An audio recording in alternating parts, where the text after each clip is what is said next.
Hi, so my unsolved problem that I'm talking about is the Goldbach's conjecture. So the Goldbach's conjecture. So basically what he said was every even number greater than 2 can be written as the sum of two primes. Every even number can be written as the sum of two prime numbers. So, what exactly does that mean? So, we know every even number can be written as the combination of two other numbers. So what are our even and odd rules for summation? So if we have an even plus an even, what do we get? We get another even. But this doesn't really matter for us because even plus an even, neither of those are going to be prime unless it's 2. 2 plus 2 equals 4. So, I mean, it kind of does work for this case. But we just kind of want to think of a more general rule for every prime, and every other prime other than 2 is going to be odd. So what if we had an odd plus an even? Oops. We're going to get an odd number, okay? But we're not trying to find odd numbers, we want to find even numbers. So if we have an odd plus an odd, that'll give us an even number, of course. So other than 2, any two primes, which are going to be odd, will give us an even number. So since our primes other than 2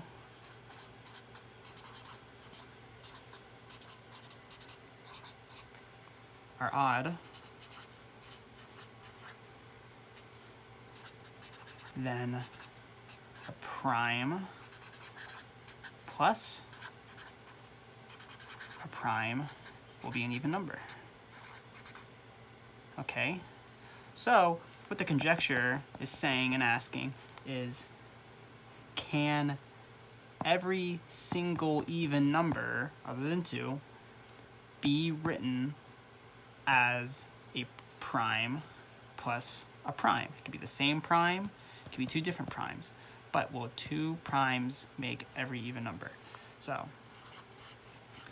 can every single even number other than 2 be written as a prime plus a prime? That's a big question. So, well, let's first look at some examples. So let's start with the number 8. So we'll take the number 8. So if we're doing a summation, we want some number plus some number, okay? Some number plus some number to equal 8. They both gotta be positive, and for our cases, we wanna do something prime. Now, if we want two numbers to add to be another number, both of the numbers have to be themselves less than 8. You can't add something to a number bigger than 8 to get 8. You have to subtract. So since we're strictly doing summation with positive numbers, we have to work with all the primes smaller than 8. So what are the primes smaller than 8? Well, let's start with 2, then we have 3, then we have 5, and we have 7, okay? Those are our prime numbers, less than 8. I'll let you look at that for a second and think to yourself, are there two of these numbers added together that gives us 8? All right, so you see what I saw? I liked 3 and 5. 3 and 5 adds together and gives us 8. Now, let's try a slightly bigger example. Give ourselves more possibilities. Let's do 16. 16 and a number plus another number. Now, what are all the primes less than 16? So we'll have our 2, 3, 5, 7. Now we also have not 9, but 11. And finally, 13 is our highest prime lower than 16. So can we add any two of these numbers to get 16? I'll let you look at that for a second.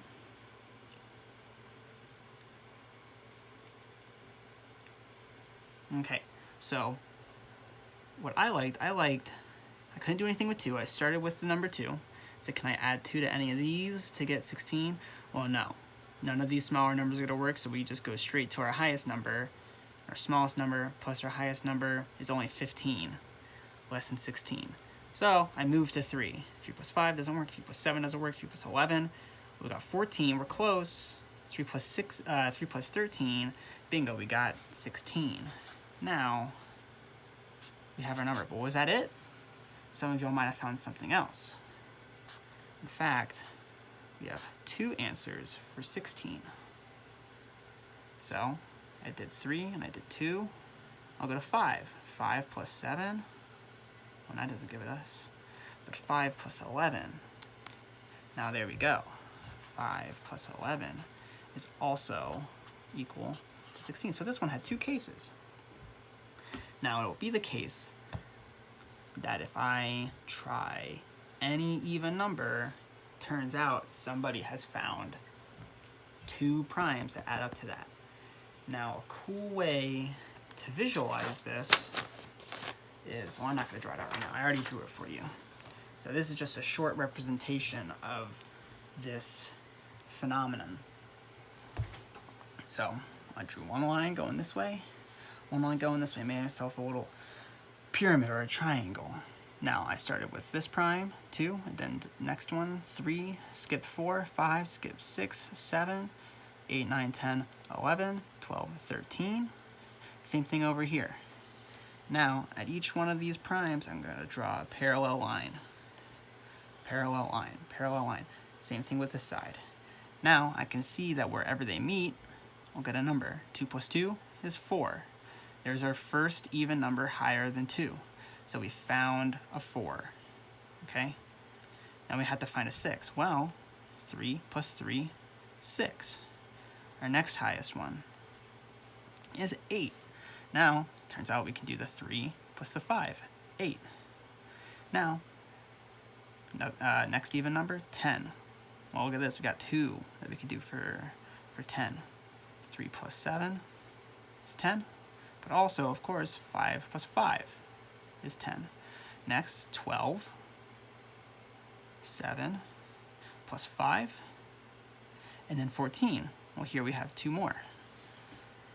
7 plus 7, of course, and then 11 plus 3. And it turns out, we can do this for 16. We have 2 for 16, and then 1 for 18 over here.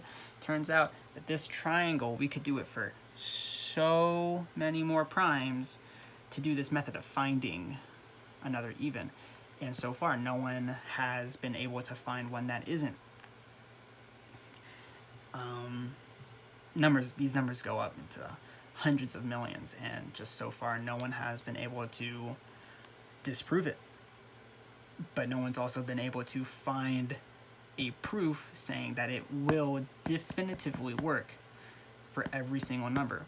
We know that there's an infinite number of primes, so we can't really do this for every case and show that it works for every case, because we know there's an infinite amount of primes, but we don't know all the primes.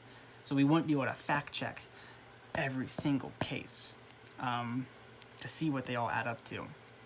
So it would take someone far smarter than me to prove that this is the case for every single prime, no matter what you plugged into it. And just so far, no one's been able to do that. And chances are someone might not be able to do it for years and years or hundreds of years. But, you know, hopefully one day it would be very cool in our lifetime if we could see a solution to that.